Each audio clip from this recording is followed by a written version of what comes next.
you. And Nikki, just tell me that it's working, okay? And then I'll relax. So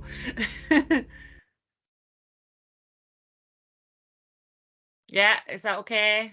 It's working. Oh, I've just got your front Yeah, it's coming screen. up now. Coming up Yep, now. we can see it. Slideshow from beginning. Yeah, we're all good. Right, I'll just put you in the bottom there so everyone can see that all right, can they? It's funny doing these things because you kind of feel like you're just talking to your PowerPoint. So but I know you're all there. So my name's Kat. I'm a young person's worker for Alcohol and Drugs Action. I've worked with young people around substances for about 8 years now. And I've probably been young people for about 20, so in various different settings and so on. And I've been working for Alcohol and Drugs Action for maybe about 2 years now. So Nikki's asked me to come along. I think to start with, and I want to make it clear that I don't want people to come out of this session worrying. I don't want people to think, oh my goodness, there's all these drugs around here. It's really terrible. All my kids are all going to be corrupted.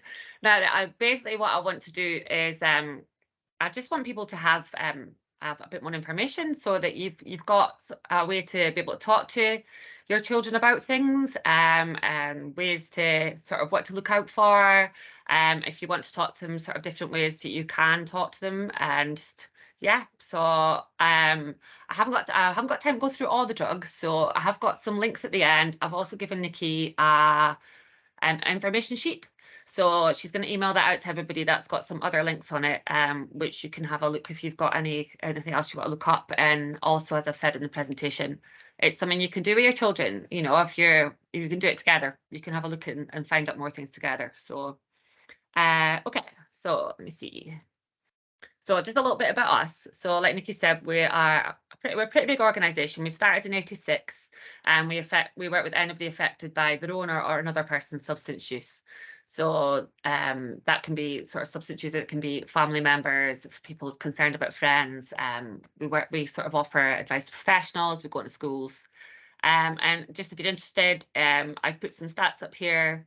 2019, we have 51,593 people. I put that up as opposed to the 2021 one because obviously we were all affected by lockdown, so that reduced our the amount of people we saw. So I thought it was quite better to put the pre-COVID ones up there, so you've got a better idea. And it's actually double the amount of males and females that we've seen in that year. So we work with all across the spectrum of substance use. So from early intervention work, so sort of trying to get in there before things get difficult, through to crisis intervention, and then all the way through people's recovery. And they can sort of quite often move between different services. So we're trying to sort of cover all needs. I work for children and families. We also sit on the Fit Like hubs, if you've heard of them. I won't go into them, that's a whole other story. We do RAFT project, which is sort of a little bit early intervention, and sort of we work with sort of young people who've had minor sort of police concern reports and so on and so forth. And I cover the transition service, which is 14 to 18, which we've developed for, you know, when people are in that funny gap between children's services and adult services. So my role is sort of to try and get in there and have interventions with them before they to stop them going in adult services. But if they do, then I would support them a smooth transition into that as well. Direct access, you can find out more information about this on our website. We have a drop-in, it's 7 days a week. We have a helpline, which we kind of give out to parents sometimes. It's anonymous, people can ask questions, they can find out about other services and so on. We have a needle exchange as well, and we do outreach people's houses. We have a key service. They go out to the harbour to work with some of the ladies work out in harbour. And then the other one is the recovery service, which is probably one of our biggest ones, because we have an alcohol one and a substance one, and that's just doing the whole package about what people need and trying to help them just sort of, I guess, in recovery. It's not always a case of somebody wanting to stop, it's wanting them to maintain and maybe hold down a job. And so whatever people need. And we do group work, do arts, we do art, we do gardening, we've got a family support group. So, but like I said, there's more information on our website. So I think that's probably enough about us. If you have any more questions, there is an email address for this at the end. So, right. why do people choose to use substances? So I think this is like quite an interesting one to talk to about people. So why? So that the peer pressure is that, you know, I sort of struggle a bit with the word pressure. I prefer the word collusion because it's not pressure, makes it sound like people like, go on, do it, do it, do it, do it.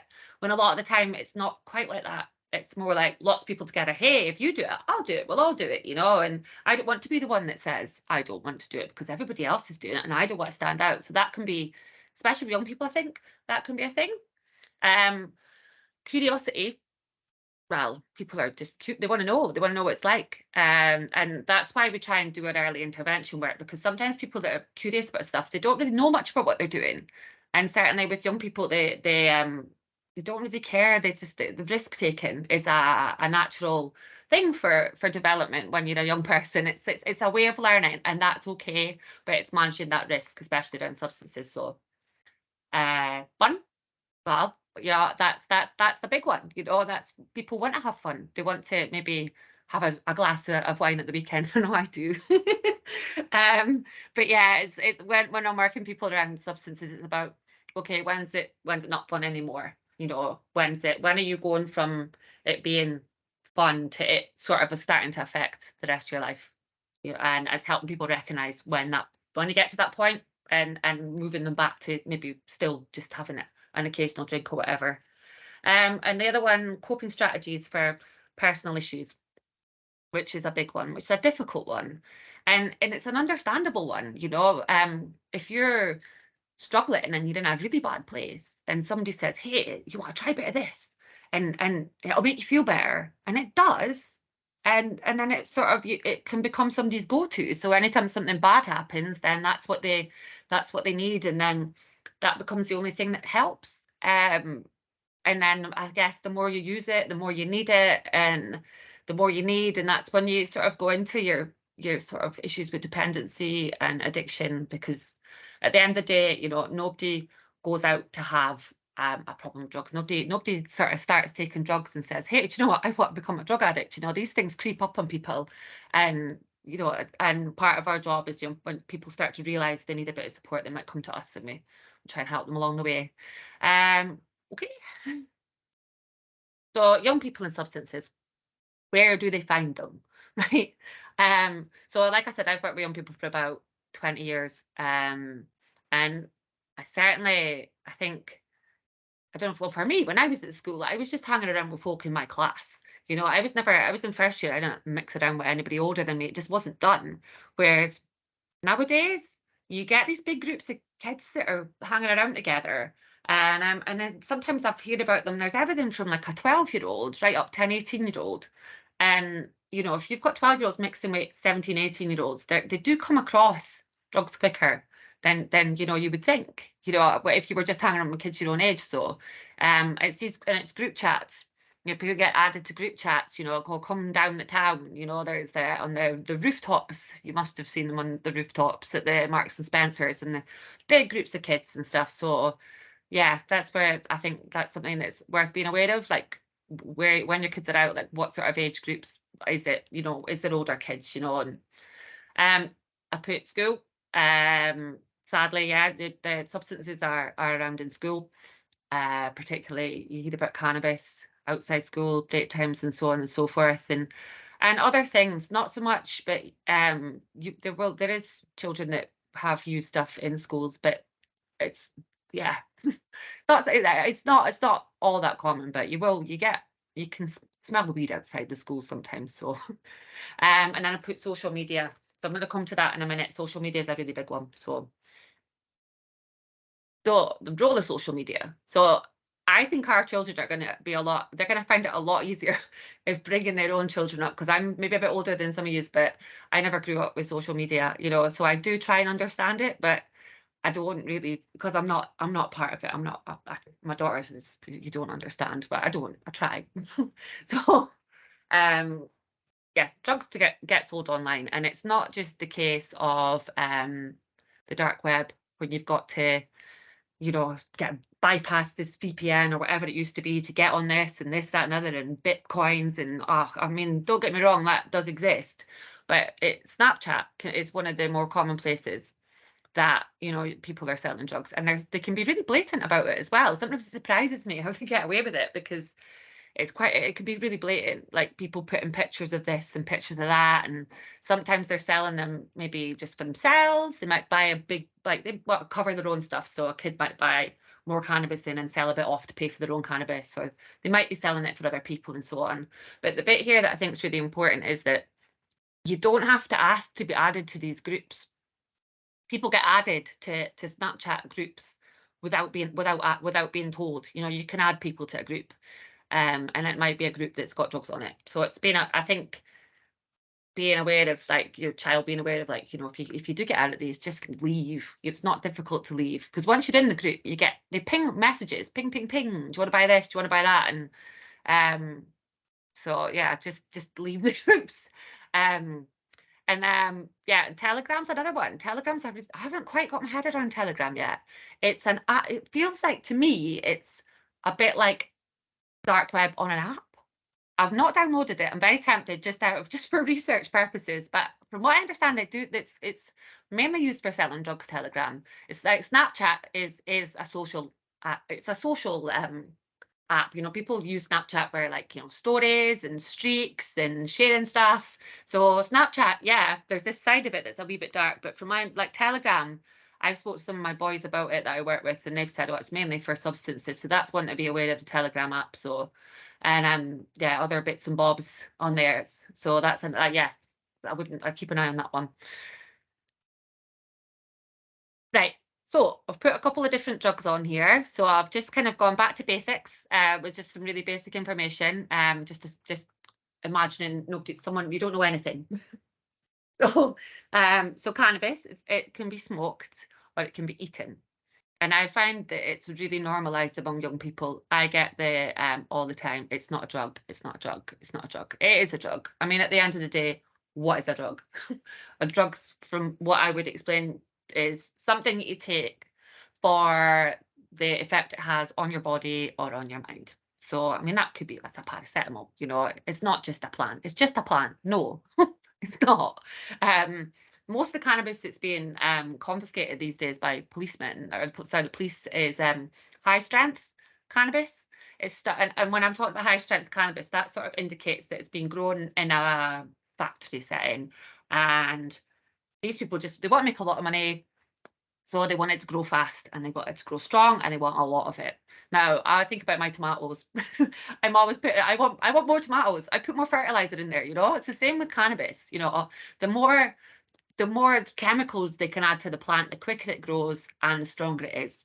So anyone that says it's just a plant, it's not just a plant. It's got a lot of different things in it these days. Then you know, and you don't know kind of what it is. And there's so many different kinds as well. So different effects on your mind, stronger ones, weaker ones. You know, it's a bit of a minefield. So let me see. I'm going to put a nice picture up now. Here we go. There we go. So these are some cannabis joints that I found online, and some buds of cannabis there as well. So I have put on there cannabis joint. There's different words, a spliff, and if anyone ever hears anyone talking about a blunt, the difference between a joint and a spliff and a blunt is that a blunt doesn't have any cannabis in it, so it's going to be stronger. So. And this is a new thing. So this seems to be quite popular. These are cannabis vapes. So a bit similar to normal vapes, but they've got THC in them. So THC is the chemical that gets you stoned. So you might have heard of CBD, which is the legal side of cannabis, which they put in blinking everything these days, face cream and tablets and stuff, but that's legal. THC is the bit that's not legal. So this is pure THC in a vape, bit like vape juice. And it is stronger. It's more expensive. I think it's about £40 for one of these. But from talking to people, it just takes a couple of drags on it and move, you're really stoned, allegedly. So, so that's something to look out for as well. And they call them carts. Apparently that's short for cartridges. So there you go. It can make you sleepy. It can make you a bit slow. It can make you giggle. It can induce paranoia. So anyone that says they've never been paranoid whilst smoking cannabis, you might say something like, look, have you ever been walking home in the dark and you think somebody's behind you? paranoia. So, and psychosis, obviously, and putting anything in your brain that shouldn't be there can affect your brain. So I've put in there as well, it can make you sick. So like, especially folk are drinking and smoking cannabis, it's people call that whitey. So it's not nice. Yeah, and the risk of affecting mental health. So this is the same with any drug actually, but I think it's important that people realise that cannabis can have the same effects. If you've got an underlying sort of mental health condition, it can trigger something in that. And I looked up, I've wanted to find information for young people that didn't believe me, and there's been studies done that show that if you're smoking cannabis in your teens, you are a lot more likely to get things like anxiety and depression when you're older, which is hard to get across to a 14-year-old. when you're older, when you're 18, they can't even look the next weekend. But yeah, and memory, it affects people's memory. That's a noticeable one. I've had people that smoked heavily and stopped, and they've been able to identify that they can think clearer. So what to look for? So a strong smell. It's really distinctive smell, to be fair. Even the vapes. So young people disguise it with lots of deodorant or perfume, but I reckon you can probably still smell it. Red eyes. Sometimes the pupils can be dilated. And increased appetite. So munchies. Cannabis makes you eat more. And things to look out for paraphernalia would be like the big Rizlas, or they've got like rolls of Rizlas, like that you can pull out and make with length, whatever length you want for your joint. And if people put a little thing in called a roach in the end to stop them breathing it in, so that would, quite often if people have a card, like you'll see bits of card lying around, they've got like a little bit ripped out with them. That's a roach. I mean, it can be used for cigarettes, but mainly it tends to bigger ones. It would be something for a spliff. So. Stimulant drugs. So I put that these tend to be snorted, either through a tutor. Although somebody just told me the other day that I'm the only person that calls it a tutor. I don't know, that's why. I used to work in Fife. Maybe it's a Fife word. Essentially, like a rolled up piece of paper that people snort through. Or else people talk about getting a key. So a key is when people put the end of their key in a bag of powder and then pull it and put it on their nose. I'm just showing you. Or it can be bombs. Sometimes you put a little bit of powder in a Rizla paper and roll it up and swallow it. So and stimulant drugs tend to be crystal powder or pills, or very occasionally you'll see powder inside a wee capsule that you get, like that you would get from the medicine. So, and they speed up your heart rate. So they also get called uppers. So uppers speed up your heart rate. Here is a picture here. So a couple of examples of powders are MDMA, which is the main ingredient in ecstasy tablets. So depending on how strong an ecstasy tablet is dependent on how much MDMA is in it, but it can be bought on its own. Amphetamines, speed, and cocaine, which I think used to be the drug of the rich, but actually it's not anymore. You know, I talk to sort of under 18s that like cocaine. I don't know how they pay for it, to be honest. You're looking at about £80 for a gram of cocaine, so it's quite a lot of money. So and there we go. That's a tutor or a snorter or whatever you want to call it there. A rolled up note. I put this one up. This is some ecstasy tablets. So it doesn't take, a genius to work out what sort of age group you're looking to try and attract with these. So there's none of this just little round white pills anymore. These are a selection of different ecstasy tablets. What the annoying thing about these is there's no one's going to be the same. So somebody might say, oh yeah, well, I want to get these drugs. I've heard they're really good, but it might be a different batch. The same batch might have different strengths and different things mixed in them. There's no indication. You just don't know what you're getting. It's the same with any drug, but particularly with ecstasy, because ecstasy is MDMA with something else.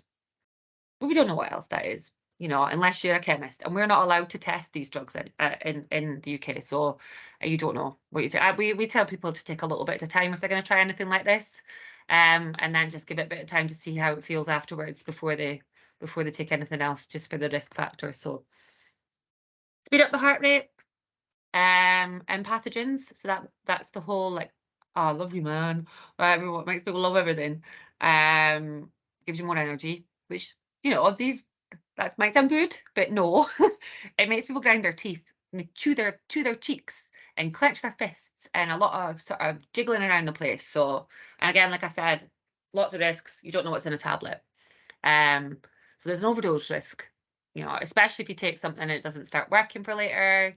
You take more personal risks, you know, when you're high, you're not really thinking about yourself. You know, we do harm reduction. So just basic stuff like, you know, if you're going to go out and take drugs, take a jacket, you know, or drink a bit of water, but don't drink too much, because there's overheating, but there's also drinking too much. So we say like a pint of water an hour if somebody's on an ecstasy tablet, no more, because you can get you thirsty, especially if it's on top of alcohol, which is also dehydration.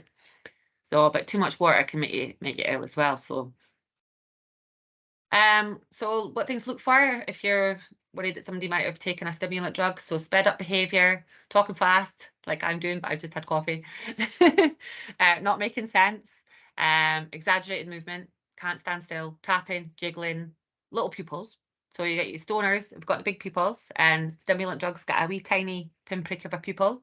People that can't sleep, you can't sleep on uppers, and come downs. So if you've not heard of a come down is because when you're on a stimulant drug, your brain's full of all your happy chemicals. It's making you stay awake, all your awake, happy chemicals. But when they've gone, you go to bed, you wake up, you've got none. You're feeling awful. It's like depression. You've got no happy chemicals. Your body has to make them all again. So people can be, you know, really not feeling good the next day at all.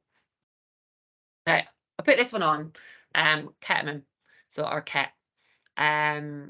This is a horse tranquilizer. You know, it does sound a bit crazy that people take a horse tranquilizer, but it's quite popular in Aberdeen. It's snorted through a famous tutor or a key. Keys are quite common with ketamine, so like just a house key dipped in a powder. There's obvious risks around mental health with ketamine, and extended use can affect bladder control. So that's one that sometimes some of my users don't know, and some of them don't think it'll affect them. But I've got in my work I've had in the time I've been working with young people, I've had 2 under 18s with ketamine bladder, and it's basically makes you incontinent. And once it's happened, it's not entirely fixable. So you know, being under 18 and being incontinent, it's not good, and it's not good at all, and it's this whole it'll never happen to me attitude, but that is from long-term risk. It's extended use. And a K-hole. So a K-hole is what happens when you become tranquilized. So at the end of the day, it's a tranquilizer. So if somebody takes a lot of ketamine, it zonks them out, you know, it knocks them out, and they'll be like lost in their own brain, and sometimes they'll they'll trip out, and sometimes it'll be a positive experience, and sometimes it'll be a negative. There's no way to know with any sort of psychedelic. You're not going to know what you're going to experience in your brain, but essentially your body's there, and it's a huge risk. Like anything could happen to you, you're out. It's a tranquilizer. So you see someone stuck in a K-hole, you could like take everything out of their pockets, you could strip them naked, leave them on the road, and they just wouldn't have a clue. So we try and talk to people about, you know, if they're going to use drugs, to stay with friends, stay in a safe place. Don't go use them with people you don't know, because you're not in control with any drugs, but certainly not when you're on a K-hole. So, and that's ketamine. It's a bit more crystally than some of the other ones. Cocaine's very white and more powdery. But ketamine's crystally and a little bit off white. So what does it do? Tranquilizes. I think that's what I'm saying. It can change users' perception. So if people use a little bit, I've heard people say that, oh, this is really bizarre. I was sitting here, but I was actually over there. I'm like, what? And my arm was really long. What? Okay. So it sort of distorts your perception, and it makes people quite disorientated. And obviously sometimes they can't move. So if it doesn't tranquilize all of you, it might stop your legs working and you can't get up. Sometimes, you know, you might want to get up. So yeah. And obviously a lot of these things are taken on top of alcohol, and ketamine is a downer. So it slows your heart down. So if you take on top of alcohol, which is also a downer, it's not great. Your heart's very slow. That's obviously not that's quite a risk. So just going over some of the overall physical signs to look for around drugs. So weight loss. So a lot of these drugs are appetite suppressants, and you can't eat when you're on them, and you don't feel like eating when you're not on them. Weight gain, I put on that because of you know, if somebody's smoking a lot of cannabis, then they're getting the munchies a lot. So that's something to watch for as well, I think. Different things to do with your eyes, you know, pupils particularly, redness in the eyes, slightly closed, just not looking with it, you know. And I put lack of hygiene, because if you have got an issue with drugs, you're not really looking after yourself. You know, it becomes your priority. You're not maybe like changing your clothes enough, or you're not caring for yourself as much. So drugs can affect sleep pattern. So people lying in more, not being able to sleep, so on. Missing appointments because they've been on a bender the night before and they can't get up in the morning. They can't get up for school, or if somebody ate quite a lot of cannabis, people like to have a smoke to help them sleep if they, so if they can't get cannabis, they can't sleep. Lack of attention, so that could be from lack of sleep, or it could be just from like I was saying about the come downs, that can make people pretty grumpy, irritable, snappy. Anxiety. So yeah, that's a big one with sort of substance use for various reasons. And more or less money. So less money if you're buying it, more money if you're selling it. How do I talk to my child about drugs? Now, this is not necessarily about talking to your child if you're concerned about them using drugs. This is what I mean about if you want to talk to your child about drugs and just in general. I think that's quite a nice thing to do, to keep to keep a dialogue open about it. So it's things like, who do you know anybody that uses them? What do you think about them? Have you seen that before? It's all asking questions and sort of putting the power to them. Oh, really? Oh, I didn't know about that. Tell me about that. Would you ever try that? All right, really, and I've put here that you can maybe do research together. Oh, you've seen this, you've heard of that. Let's look it up. Let's have a look and see what we find out. And the Crew 2000 page, I've put the link on the information sheet. It's great. It's got like all the different, like the risks of like all the different drugs, what they do, what the risks are, yeah, really helpful. So looking at those together, and or if you ever hear about anything, let me know. So put this one is I'm worried my child is using drugs. How do I talk to them? Right. So I suggest just being honest and open. And one of the most important things is to be factual. So if you've got evidence for having concerns, rather than saying, I think that you're doing drugs, you could say something like, I've seen this in your room, what was it? Or do you want to tell, or do you want to tell me this? Or when you came in last night, you looked a bit like this. Do you want to tell me what you were doing? And just something that's not challenging, so summarizing things. But for example, you said this, but you also said this, so not using I think. But you can say, I'm worried about you because I saw this or I heard this, and then give them the space. Do you want to tell me a bit more about what's going on? And maybe they don't. But you need to just try and think about your behavior. Try not to be shocked. Just sit, and if they don't want to talk, then just make sure they know that they've got that space for if they want to come back to talk to you about it, and hopefully that would happen. So what should I do if my child says they're using drugs? Listen, keep calm, keep calm. And if they've been honest with you and told you that is the first step towards them admitting that they use, and maybe wanting to get some help with that. So just try and get some more information. Don't make assumptions on things, and don't end up arguing, because that's going to stop them coming back and talking to you about it. And keeping an open dialogue is really, really important. If you're concerned about them using, bringing things in the house, consider what boundaries you can decide together. So, if you're thinking somebody's been smoking weed, you might say, okay, well, I don't want it in the house. Is that okay with you? And doing that together kind of makes it mean more, I think, with anything with kids. Like with my kids anyway, let's choose, but not with the cannabis. But yeah, to agree the consequences together. Okay, you can't bring weed in the house. If you do, what's going to happen? I'm going to flush it down the toilet. I'm going to chuck it in the bin. Are you happy with that? Are we agreed that if you bring it in, I'm getting rid of it? Right, great. And then if it happens, you've said, well, we agreed that this was going to happen. So if there's any risk of immediate harm, then you can call the police. You can always get advice from the police on things, or you can speak to social work. They've got a generic number. They've got an out of hours number that you can speak to if you're concerned. I mean, things that maybe you might want to worry about is things like people having a drug debt. So there's a thing that we talk about called TIC. And TIC, when someone's got TIC, it means that they have got drugs without paying for it.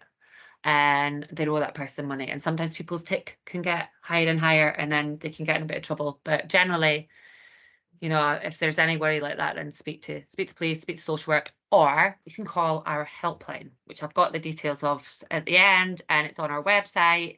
And like I said, it's completely anonymous. If you've got any worries, we're also open at the weekends for a couple hours in the afternoon.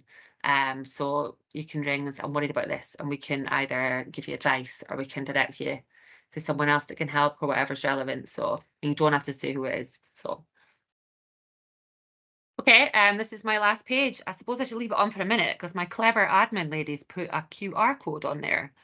So yeah, if anybody wants to take a picture or a QR code, that will take you to our website, which has got more information on the helpline, the drop-in, and I've put that's for the Children and Young People's team, that's our email. So if you ever want to speak to us, or you have somebody that you know that would like to get in touch and want us to speak to us about anything, any young people you know that well, any your kids that maybe you think they want to talk to somebody, then you can get hold of us through that email, or you can ring the office. So I think that's that for now. And I need to work out how to get this back up again, don't I? Stop sharing. There we go.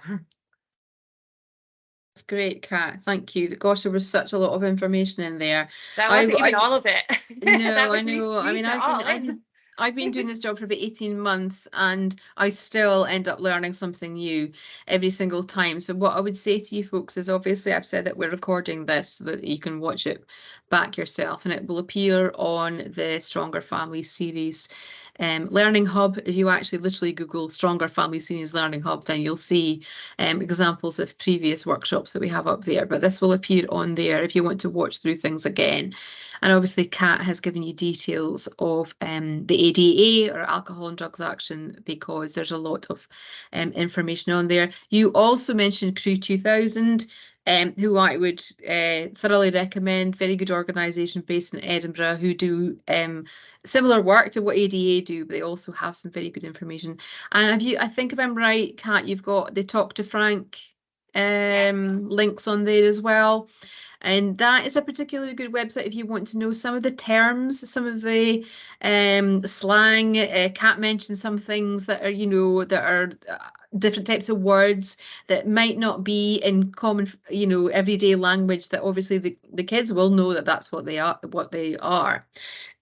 So there was a lot of information there. Kat, we haven't got any questions in the chat yet, but obviously, folks, if there are questions for Kat, please do start to pop them in. I wanted just to mention a couple of things. One was, you talked about school. And I think I wanted to just to reassure parents that, yes, it's, you know, a school's a public building, but obviously we've got lots of checks and balances in schools to mitigate against incidences happening. It is a zero tolerance policy of substances being brought into school. There's a very tight guidance that schools have to follow. It's very up to date. The reason I know that is because I wrote it, and it went into schools this year, and there's a very clear spider diagram, for want of a better word, of if substances are brought into school, this is what you do, and it involves about 5 different agencies basically. A lot of recording on the school's part, exclusion of the child who brought it in, and police will be involved. There will be, you know, searches. There will be, parents will be informed. So be assured that it is taken very seriously if substances are brought into school. Yeah, I think, Kat, you were right to mention not to panic. That's why I was saying not to panic. It's not something I want people to think that it happens all the time, you know, just to be aware. Yeah. Thank you for that. The other thing I was just going to mention, you talked a lot there about what I would call illegal substances, but what are the incidences behind? Because when we did the survey of the pupils, which some of you will know, you might have had the link for the new one coming out already. We asked the students about their substance use. Some say that they take things like tanning pills, diet pills. So what's happening with those sorts of things? Are you seeing more and more of that happening, that it's not just other things that they're, illegal substances they're going for? I don't think we would necessarily get a referral for somebody that was using tannin tablets as such. I think you can buy a lot of odd stuff online these days, and you need to be aware of that. Where, I suppose, diet pills are not great either. No, they can be amphetamine based as well. So, but no, I mean, for us, I haven't had any referrals particularly through for anything like that.